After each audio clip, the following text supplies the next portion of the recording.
एक लड़के ने अपने घुटनों पर सैंड पेपर घिसा, जिससे उनमें चोट लग गई। फिर उसने उन पर अल्कोहल डाला।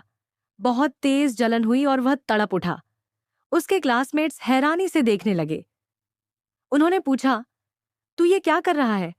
लड़के ने कहा, मैं बॉस्टन मैराथन जीतना चाहता हूं। सारे बच्चे हंसने लगे और उसे पागल समझने लगे। यहां तक कि प्रिंसिपल ने भी उसे समझाया कि ऐसा करना बेकार है, लेकिन उसने किसी की नहीं सुनी।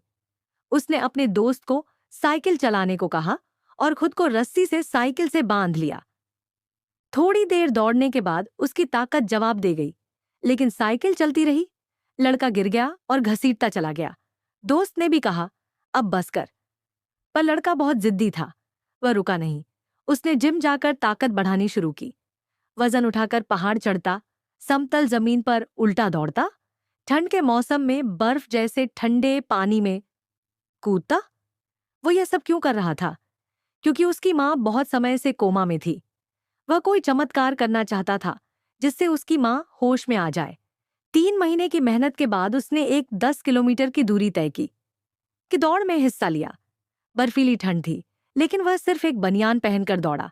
शुरू में वह सबसे आगे निकल गया। एक प्रोफेशनल कोच ने उसे देखा और ध्यान दिया, लेकिन थोड़ी देर बाद उसकी ताकत खत्म होने लगी और वह हार गया। हारकर वह सीधा अस्पताल गया। वहां एक नर्स ने उसे दिलासा दिया, हार मत मानो। उसमें फिर से हिम्मत आ गई। कोच ने यह सब देखा और तय किया कि वह उसकी मदद करेगा। उसने लड़के को सही तरीके से दौड़ना सिखाया और मानसिक रूप से भी मजबूत बनाया। एक दिन लड़का बारिश में दौड़ की प्रैक्टिस कर रहा था। पहला चक्कर उसने 20 मिनट में पूरा किया, लेकिन फिर उसकी रफ्तार कम हो गई। कोच को निराशा हुई, लेकिन लड़का रुका नहीं। वो लगातार दौड़ता रहा। धीरे धीरे उसकी चाल तेज होती गई और आखिरी चक्कर उसने 5 मिनट में पूरा कर लिया।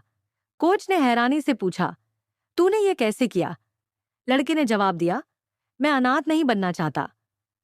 उसकी सारी मेहनत अपनी माँ के लिए थी। एक दिन वह माँ के सामने बैठकर प्रार्थना करता है और फिर बॉस्टन की ट्रेन पकड़ता है। मैराथन की शुरुआत हुई। गोली की आवाज के साथ वह दौड़ पड़ा। वह शुरू से ही सबसे आगे रहा। कोच उसका जोश बढ़ा रहा था। धीरे धीरे वह दूसरे नंबर पर आ गया। जब भी कोई उसे पीछे छोड़ता, वह तुरंत फिर से आगे निकलने की कोशिश करता। आखिरी 200 मीटर बचे थे। अब सिर्फ 2 धावक रेस में आगे थे। उसके पुराने क्लासमेट्स भी उसका उत्साह बढ़ा रहे थे। वह चाहते थे कि कोई चमत्कार हो। आखिर में लड़का फिनिश लाइन पार कर गया। वह सीधा अस्पताल पहुंचा।